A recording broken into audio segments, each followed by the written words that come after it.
Guys, kain. Sarap ng food ko. Si Lina, umano ng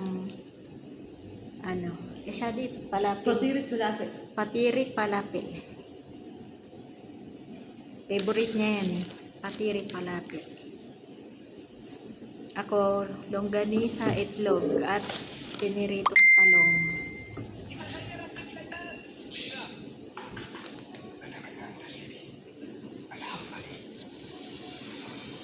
Kain guys. Tira na lang to eh. Kasi nibabaw ko na lang tong itlog sa may kanin na kinain.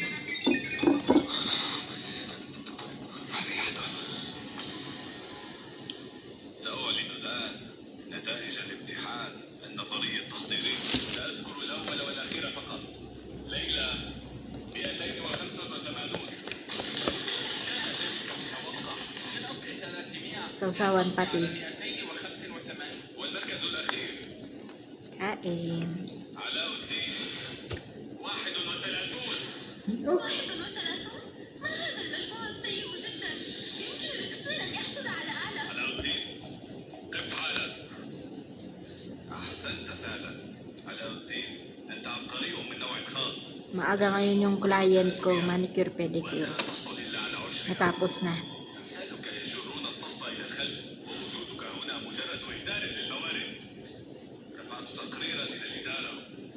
هيا اخرج. أستاذ أحمد، كان علاء الدين من أفضل الطلاب، لكنه اضطر للعمل وكسب المال لرعاية والدته المريضة، لذلك تراجع مستواه الدراسي. بحسب كلامك يبدو أن علاء قد أصبح الابن المثالي. حسنا، لا بأس. اسمعني، ستمنحك الجامعة فرصة أخيرة لبقائك هنا. اجتز هذا الاختبار، إذا نجحت فيه فلك أن تبقى، وإن فشلت فارحل. أستاذ أحمد، هذه أسئلة الاختبار التجريبي الصعبة. علاء الدين، هذه آخر فرصة لك، إما أن تجتاز أو أن تنسحب. القرار بيدك. أنا Init. هذا صعب. كيف الأمور؟ هل استطعت حل شيء؟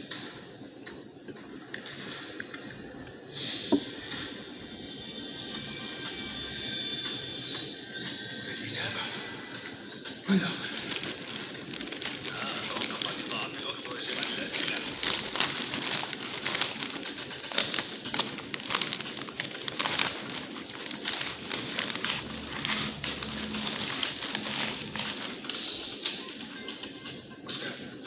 أنهيت الاختبار بهذه السرعة.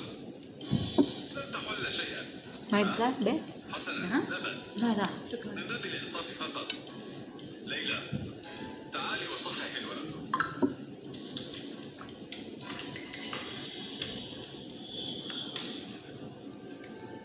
انظروا إلى وجه ليلى.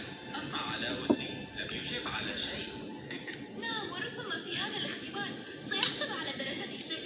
يبدو أن غباءه سيجعل ليلى تبكي.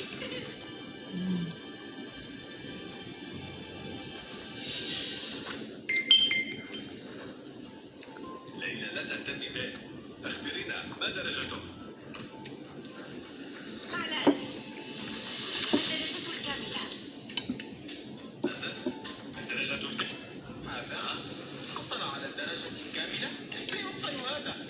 ربما تكون ليلى هي من ساعدته. أسئلة هذا الاختبار شديدة. Sarap ng longganisa. ورغم ذلك Juicy.